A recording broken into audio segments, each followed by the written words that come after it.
Hey, this is Andrew Bukowsky with Muscle Insider, and we're back again. We got Bob Cicherillo and Shawn Ray here joining us today, and I thought we'd talk a little classic physique Olympia. Um, I don't have everybody on our list here today, just because the list of qualified athletes is pretty huge already. How many? I thought I'd just uh, take a shot at listing off of what I think are probably the top contenders here. I think our top five is most likely pretty well known. But let's just get what your thoughts are, and might as well start off with the champ, who everybody thought with last week with his teaser of a press announcement that he was going to be retiring, and he's looks like he's doing anything but. What do you think? Well, first of all, how many guys do you think are going to wind up qualified for this show? 40? You know, 50? yeah, that's a great question. But listen, there are, I I don't think, know. The classic list looked already bodybuilding. really large, so Yeah, I think we're classic going to be bodybuilding, I seeing think, quite a is few. is number three on the list in terms of qualifying shows behind bikini and board shorts. Those two could have up to 80 competitors qualifying for the Olympia. So I'd like to renew my annual call for a cut round, Shawn. At some point, I think we really got to look at how we're putting this together. I get the money line, I get the business end of it. We both do.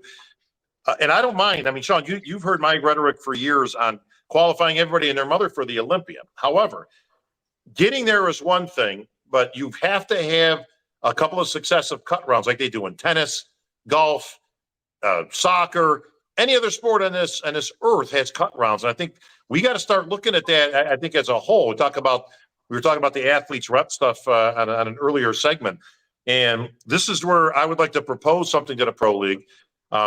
To keep qualifying as many people as you can qualify. Okay, it's good for business. But once you get to the Olympia level, Shawn, I believe by the time you get to the round two of prejudging, you should be looking at probably about 10 to 15 athletes. And I think that cut should take place backstage at the show. And by the time we get to the finals, I think we should see a maximum of 15 bodies representing each category. You can qualify 30, 40, 50, 80 athletes. But when you get to the finals, we typically don't want to see more than 15 in that category. But I think prejudging should be designed for what it is, which is the elimination round. Listen, for what it's worth, I love watching American Idol. It takes weeks to get down to the top 20. They travel the world, they travel all over the United States. But for some reason, out of the thousands of people, they can chop it down to like the final 10, right? That they're not, everybody doesn't deserve to be on the final stage because they qualified for the Olympia. And that's where you start to lose me. It is a long weekend.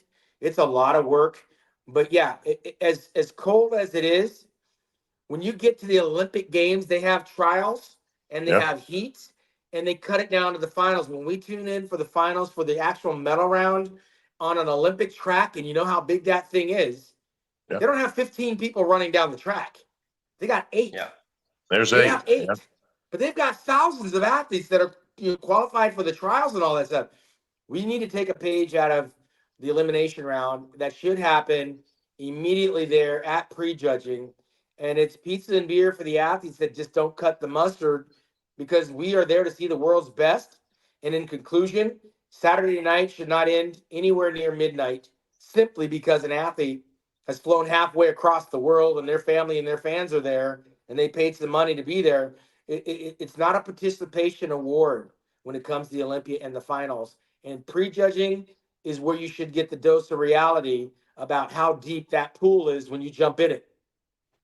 Well, I'm going to renew my efforts this year as the athletes rep to bring this to the Pro League and to the Olympia, because they're two different factions that work under the same umbrella. So this is something where you got to get all the minds together, and you literally got to put together, which I have. I have a draft of this, which I've had for a few years now, of how we would implement it, how it would work, who would qualify, what happens when you get there. And you're exactly right, Sean. We need qualifying heats. Okay, we need elimination rounds, however you want to call it, so that you can do this efficiently yet still, promote the sport to as many athletes as possible, give them the Olympia experience, give them an opportunity.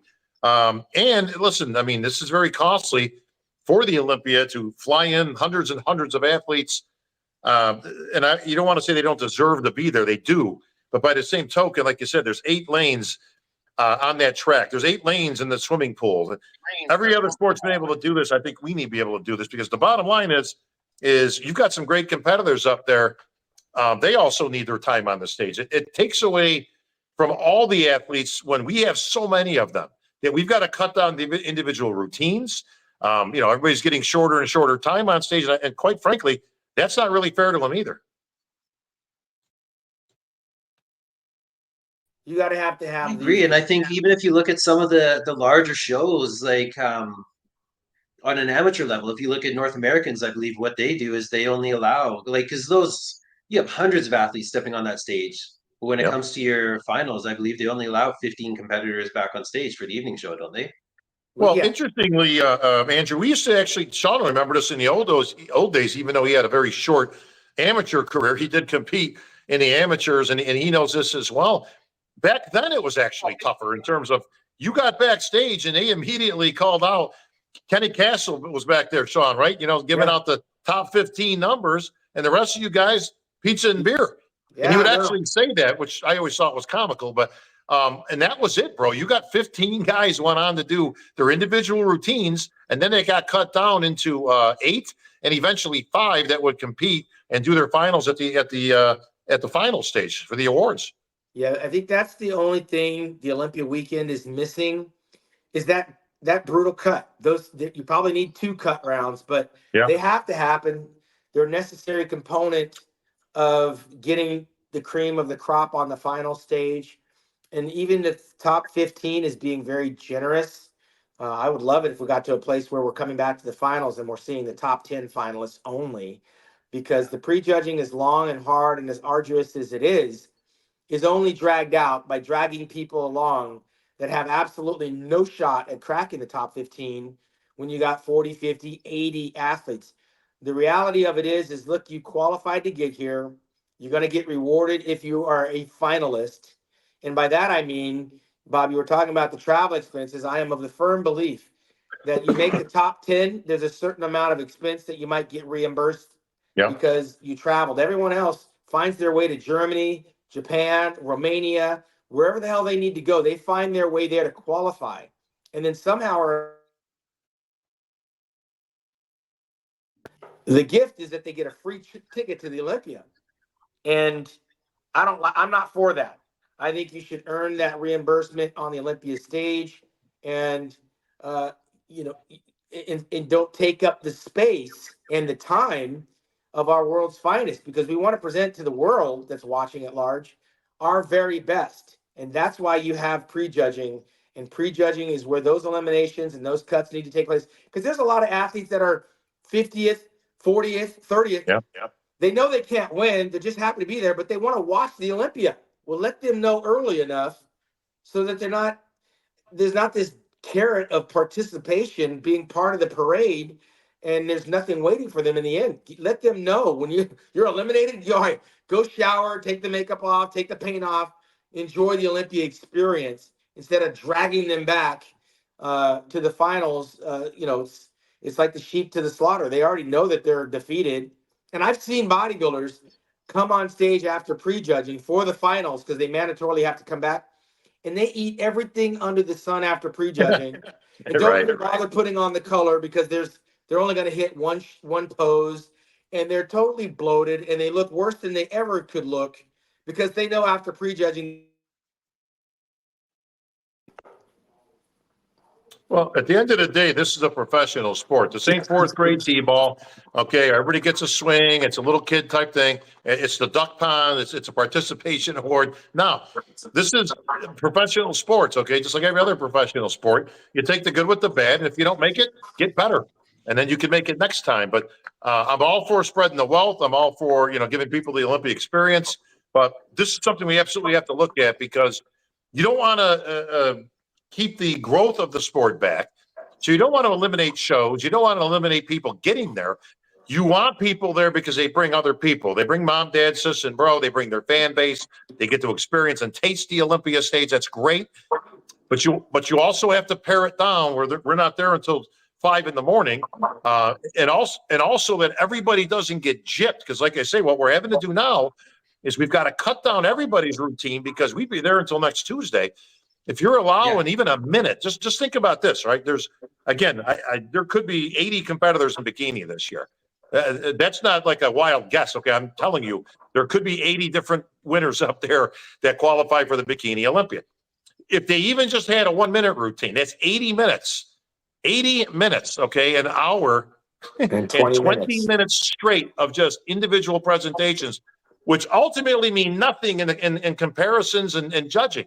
It's mostly for pictures because you're not competing against anybody. And that's one category.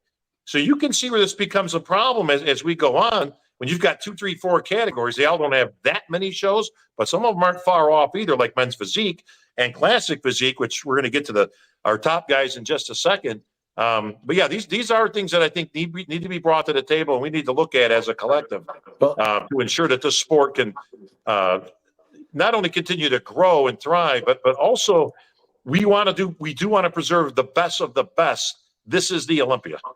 Well, again, the most watched show throughout all of those weeks of American Idol is the finale, and you got 10 people.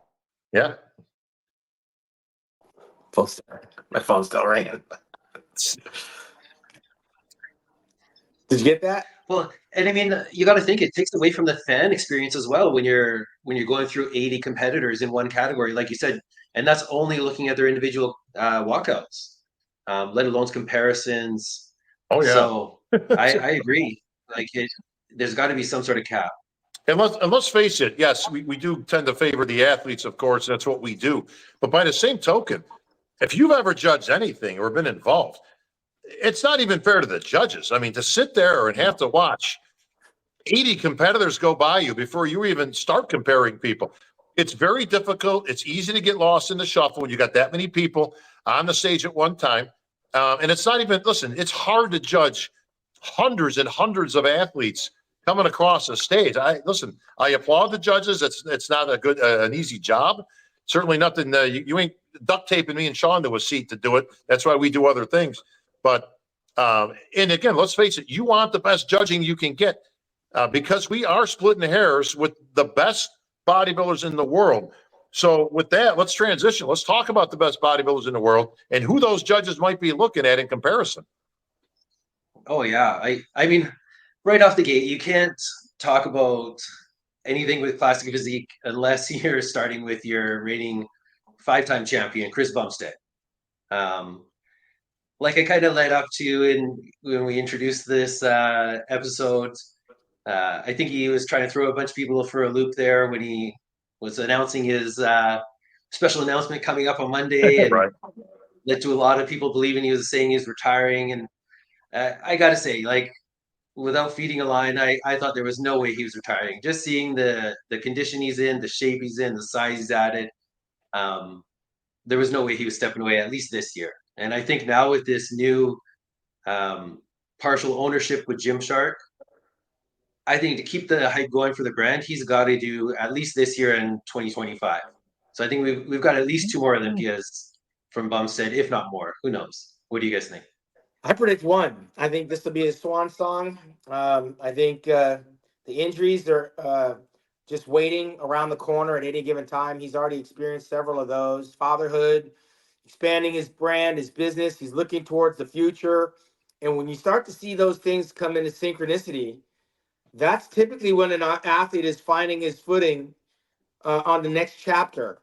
Andrea Shaw losing. She's laser focused. She's got nothing else on her mind except that title. She's not making announcements about other things happening in her life and motherhood or retirement or anything. I think with Chris, he's experienced the highs of what Classic Physique can do for him. I don't know that he's going to get any more drunk with victory hanging around in 2025 to try to do it one more time. I believe that guys are closing in on him. I believe that gap has gotten a little bit narrow. Guys his same height, same weight, same very, very close. And I know he doesn't want to lose on that stage, and he's probably taking this year very serious. And I think that this might be the last time we see Bumstead on the stage. That's my gut instinct. Yeah, I agree 100% with you, Shawn. There comes a time where you start getting diminishing returns. Yeah. And Chris has been very vocal about his struggles mentally, physically, injuries, different things that every year seems to be a battle of some sort, and he's conquered that battle 5 times in a row. If he gets this win, I can't think of a better time to go out. Like if I'm in his shoes, Yeah. like Shawn said, he's a father now. He's got family to concern himself with, his legacy, his history. First of all, it'd be much better to go out on a win than a loss. You don't want to get beaten out of the title and then you sail off into the sunset. He can control his own destiny. If he wins, I don't know. I got to seriously think about making that big speech in the center of the stage and then looking at the next 5 to 10 years as the champ. Chris has longevity. I don't care if he retires this year or not. He ain't going anywhere anytime soon. When it comes to being an ambassador, when it comes to being a champ, his popularity, millions of people that follow him. He's got great business sense, and he's a great champion, well-spoken. So he ain't going anywhere, win, lose, or draw. But, again, control your own destiny and write your own story out. Great opportunity. So few bodybuilders have ever, and Shawn, we can count them on a couple of fingers in this game, actually written their own way out of the game, like a Lee Haney. Lee Haney controlled his own destiny. He's out, but almost everybody else is either just kind of quietly slipped away and not really had a big exit, or they got beat. So it's hard to go out on top. Let's face it. Very true. I mean, Shawn's one that always talks about the business of bodybuilding, and I think Chris is probably one of the ones who's done it just as well, if not best of anybody, really. Yeah. So I can see what you're saying, that he's really set himself up. He's got his nutrition line and now this partnership in Gymshark. And it was only a few months back that he said that he's not one that's chasing a number of wins, right? Everybody said, "Are you going to try and take that most wins, like knock off Phil Heath?" And he said that it's not about a number for him. So yeah, you could be very honestly, well right.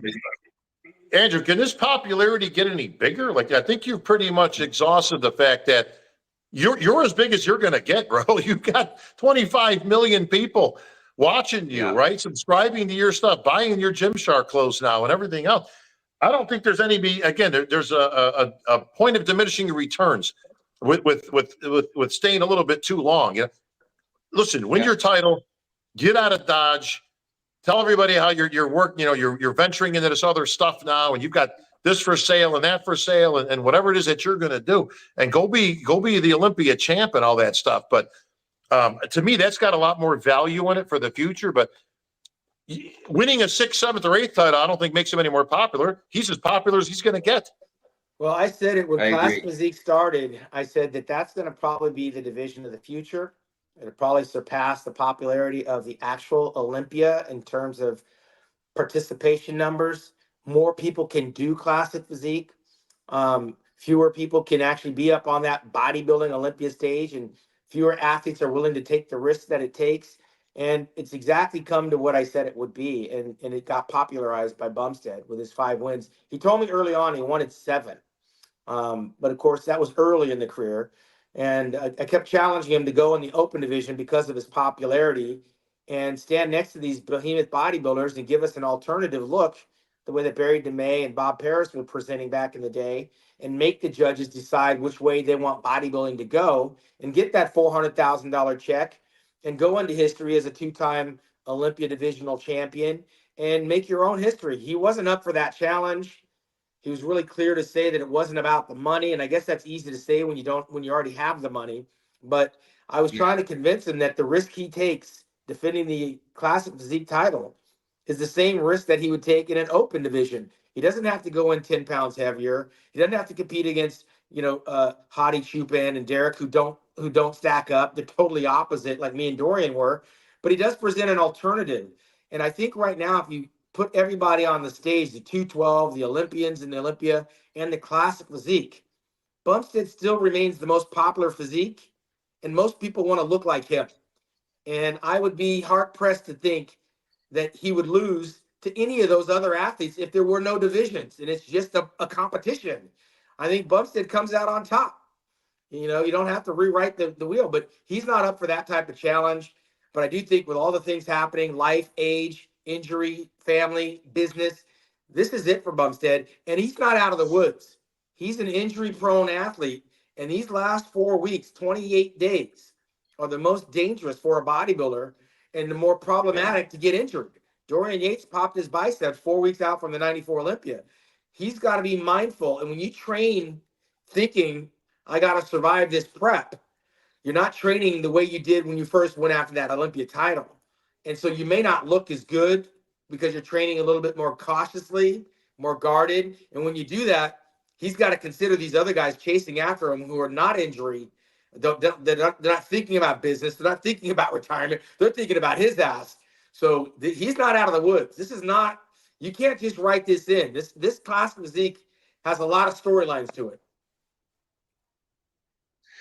And then when you look at that, then who do you really think is that challenger? I mean, you've got your top four last year. You had Bumstead, Ramon, Urs, and then Breon. And then we saw somewhat of a surprise with Wesley Vissers come in and win Arnold's. Let me tell you something, Andrew. The guy that knocks off the champion is not always the guy that's in second place. Gaspari couldn't do it. Labrada couldn't do it. I couldn't do it. Right. It's some unknown person that comes from nowhere most of the time. And just Right. like Andrea Shaw got beat at the Rising Phoenix, I didn't think that Angela was going to be the one to knock Andrea Shaw off. I didn't think that for a second. I didn't think Gunther Slurkamp was ever going to beat Ronnie Coleman and leapfrog over everybody else. So I think this challenge comes from a lot of different angles, but it's going to take a perfect storm. Chris is going to have to be training cautiously, not anticipating a rival, and probably focused on the wrong guy. And the other guy that we're not thinking about is going to come in and upset the apple cart. Well, to his credit, I don't think Bumstead's thinking about anybody else. I think if he just comes in right, he's easily in the winner's circle again, even though I agree with you, Shawn, that the gap has been narrowed a little bit over the last couple of years. The emergence of Ramon, who continues to improve. His arms are so big for his body. He has a very difficult time bringing up everything else. His arms look like he could be in the open. That's how big. You got to see him in person. And let me tell you, it lends to his physique to a point. But he does have a problem in bringing up his back and every other body part because he's got arms of a world-class bodybuilder. Breon Ansley is an enigma to me because even though Breon had early success and being a two-time champ, the division caught up and surpassed him. And he's always had a difficult time getting back in the winner's circle. I think he's still blown an opportunity. I would love to see him in the 212. I think he could be going for history as another guy other than Derek Lunsford to win in two different divisions. Again, and that's rare because you don't get a guy that can normally do that well in both divisions. But I don't think he's going to ever strike gold. He says he's got unfinished business in this class, but I don't see him ever beating Ramon or Bumstead again. And then you still got Urs Kalasinski, who's a young kid, 24, 25 years old, continues to improve, very good physique, probably the closest to Bumstead in terms of physique development. So if he can make the necessary changes, he's right there. And then you got Wesley Vissers, who it's funny because people didn't see Wesley Vissers coming, but I saw Wesley about 5 years ago as he turned pro overseas in my UK shows that I started up over there. So I saw him a mile away, and he is a throwback. Like Wesley Vissers looks like a guy who could have been in the 70s competing against Arnold and the rest of the bodybuilders of that day. So I guess it really comes down to, and I don't want to leave out Terrence Ruffin. If you notice on that list that we had was his name's in a different color. It's because he's pulled out. He's not even going in the Olympia this year for whatever his reasons. He wants to train, put on some size. He ain't the biggest guy in the world, but I tell you this, he's very well put together, and he's got the best posing out of any of them, bar none, any of them. So you got Logan Franklin, you got Matthew Grego against some good young guys that are also very formidable, but the top guys are still going to be the top guys. I don't really see anybody upsetting them other than Wesley. I think if Wesley gets a good look, comes in right, he could probably displace one of them. Unfortunately, that one might be Breon, who might be fighting on the that fourth, fifth level to try to get back up there again. But make no mistake, this is the classic case of Bumstead versus Bumstead. He comes in 100%, it's over. Yeah, Breon did. Well, and it's interesting because he's in a different. Sorry, I was going to say he's in a different position where, guys like Urs, Ramon, Wesley, Breon, they're chasing Chris and trying to knock him off. Where Chris, every year, he's setting a new standard. you Yeah. know, Yeah, they're so chasing each other. They ain't chasing Chris. So, Well, they're going to make the judges decide what they're going to do. But Chris could be his own worst enemy if he gets injured by training too Yeah. hard, giving too much, and trying to keep that gap wide, the distance between him and his challengers, and that's where injury comes in. As far as Breon's a 40-plus bodybuilder, won over in Dubai. That was not the Olympia lineup. Again, he's gonna be the odd man out, being on the shorter side on that Classic Physique, which I think that division's evolved. I think that division's probably past him. He was fourth place a year ago. That's not a small feat. But at the same time, it would have been very interesting to see Breon a year, maybe 2 years ago, challenge for the 212. I think now, if he goes in this show, it doesn't happen the way he wants it to in the class physique. The 212 next year is going to pass Breon by. Father Time is undefeated, and that may be the swan song for Breon in this year's Olympia. That's not to say he can't. That's not to say he can't win some shows otherwise besides the Olympia, because he just did that in Dubai and got $60,000 for his efforts. But the 212 bodybuilding, Bob, that we're talking about, where we know that he could be good and he could be a yeah. force, I think that Father Time is passing him by. That window's going to be gone in 2025 to come after it. Well, be honest, Sean, I don't think there's any question. Hypothetically, if Breon went into 212 Olympia, that he would be in the first call out Yep. with the champ, right? With Keon Pearson right now, and with the Giant Killer. I don't think there's anything that would tell us that he would not be fighting for the top three. Yes. And I don't necessarily think he can beat Keon. I don't think anybody can beat Keon if Keon was on, because he is that good. And we're going to see that battle take place because one of our own, the Giant Killer, Sean Clarita, knows the error of his ways, knows where he messed up last year. He came in, I don't know, what did he say, 6 pounds or 7 pounds heavier, and it took just enough away from his physique. And Keon was very on that it cost him the title. Sean Clarita ain't going to make that mistake again. So expect a little leaner, a little bit smaller in the midsection, 100% Clarita, and he's very formidable. However, Keon Pearson's like a different breed, man. I mean, this kid's got that X frame. He's got those beautiful proportions, small waist, big X frame, and he looks huge next to Clarita, because Clarita, the smallest guy in the lineup, who was truly a giant killer, Keon looks giant next to him on that stage in the Yeah, 212. I think where the thorn in Sean's side is that Keon is maturing at the right time. He sent me some video similar to what we're watching there, and he doesn't look too far off the mark. And that's like, 6 weeks before the Olympia. He has a lot to work with, where Sean doesn't. Sean's got a smaller package, 177, 180 pounds max. We may have seen the best of Clarita because there's just not much more volume based on his height that he can put on. We watched a smaller guy like Muhammad bin Aziza add more muscle, and all he did was ruin the condition and his quality lines. Clarita's got to be very careful about trying to get bigger because there's nowhere to put that. And now you kind of box yourself out. Keon has the wide shoulders, has a little bit more height, has the V taper. He's got the swooping quadriceps. He's maturing. I'm watching his muscle kind of mature like a flex wheeler, especially like right there. You see that his age and his muscle separation are starting to come together at this time of his life, which is what we were missing early. Because when he was a little bit younger, we were waiting for him to mature. He's maturing at the right time. He's had a taste of victory. I don't think he's going to leave that door open again. Clarita's going to have to, he's got his work cut out. And his biggest challenge, Clarita's biggest challenge, would have come from Breon Ansley had Breon Ansley done the 212. But that's all hypothetical. I think we're going to see a two-man show. It's going to be the rubber match. And all the pressure right now is on Clarita, the two-time champion, trying to get that title back. I just don't know where he's going to make the change, Clarita. If he can't put on more size, so he's got to come in better condition. And God, he's in great shape as it is. I actually had Clarita winning after prejudging last year until Keon closed the door at the finals. Yeah. Well, the question is, Sean, is would it be a three-man race if Breon was in there? Do you think he could be competitive against Clarita and Keon? I think the fight would be between Clarita and Breon. I'm Keon has shown me some stuff that I haven't seen on anybody else. And I know it's premature because he's by himself. But this far from the Olympia, looking the way that Keon looks right now, Clarita's got to be sleeping with one eye open. And, of course, Of course, Breon, it's a pipe dream. Breon's going to probably try for the 212 next year, and I think he's going to be 1 year too late. Yeah.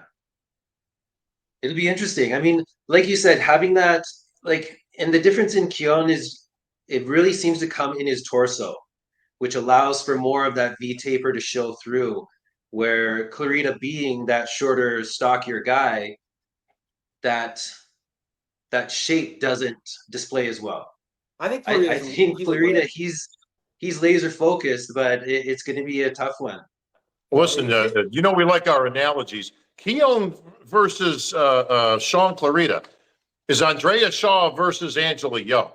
Okay. One Yeah. is clearly superior in terms of shape, size, conditioning, proportion, symmetry, all that kind of stuff. And the other one can get in crazy condition.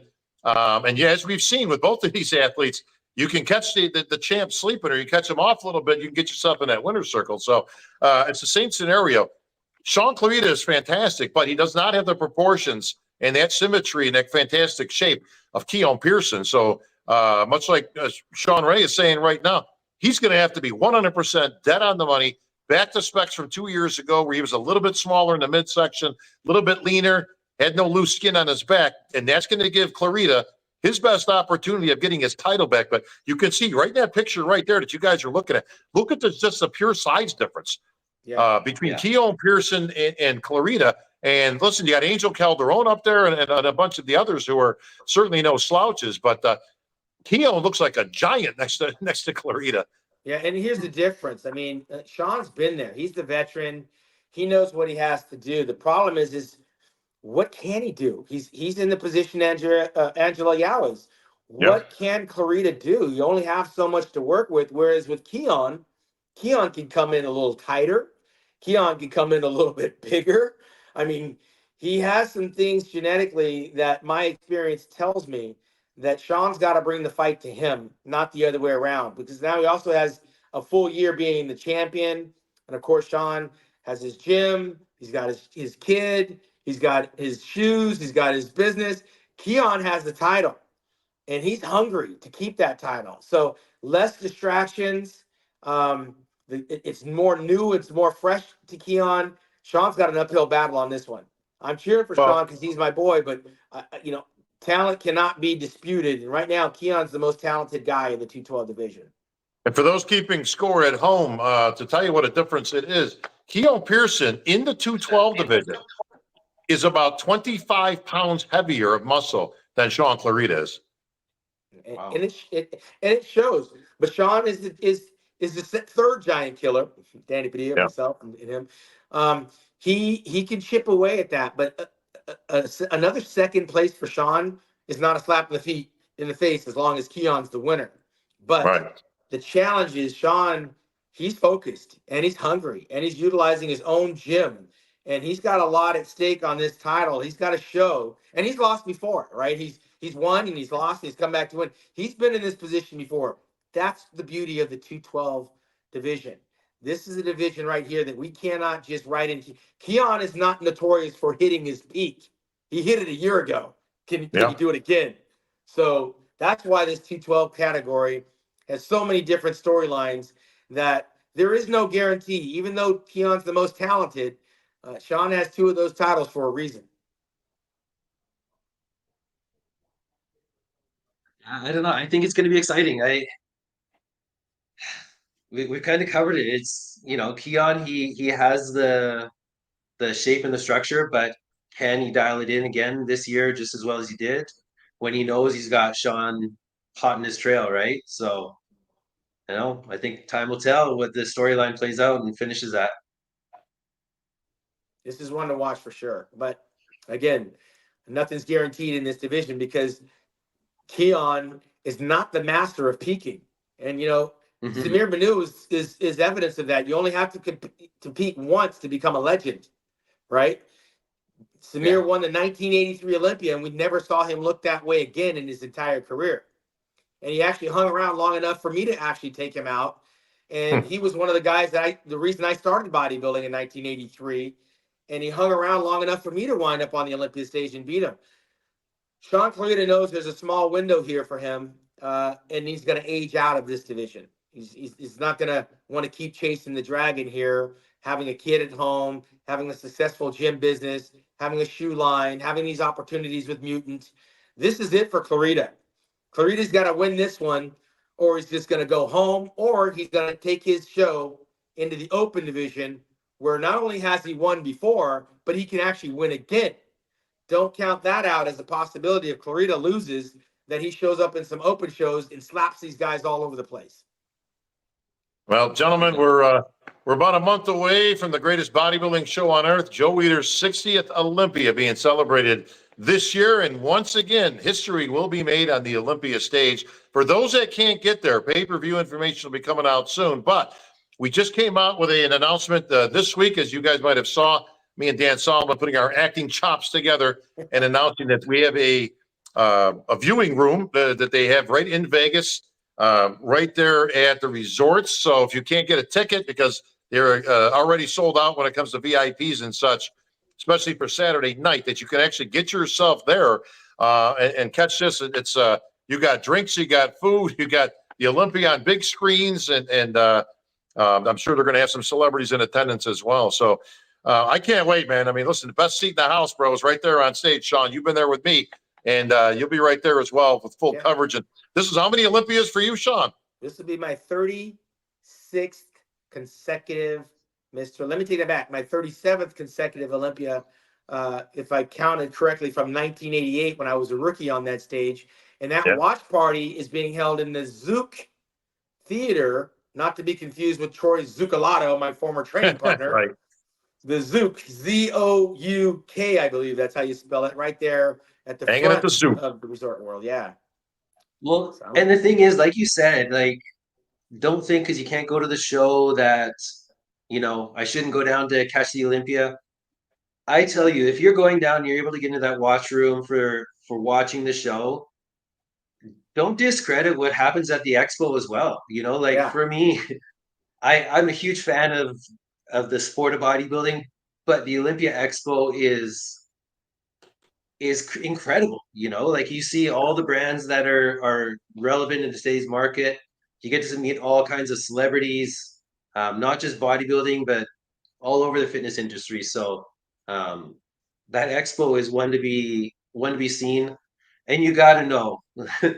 Dan hasn't even talked about everything that's happening at this year's Olympia, and it's being that 60th anniversary. You know it's going to be a big one. Well, you'll be able to find me at that expo right here at the Mutant booth. As well, I'll be rocking the Panada booth over there, one of our equipment sponsors, along with the Chickster when he's not rocking the mic.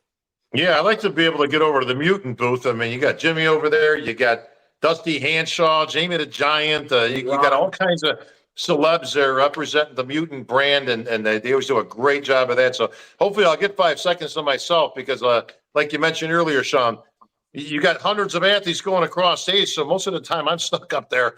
But you know what? If I got a few minutes, like I said, I'll cruise over them. And as always, we have a great time getting some pictures and some interview stuff and pictures with the fans. So looking forward to seeing everybody there. And big shout out to our fearless leader, Jim McMahon. Appreciate everything you do, Jimmy. And a big shout out to our main man, Johnny Styles, for putting this production together. Yeah, definitely. Thank you, everybody. Yo. So, all right, we'll see you guys in Las Vegas. Once again, we got Bob Cicherillo, Shawn Ray, Andrew Bukowsky here with Muscle Insider. And make sure to tune in again. We're going to bring you more and more coverage as we lead up to Olympia. Still got more categories to cover, more excitement, and all of the news that's happening. So keep it tuned in.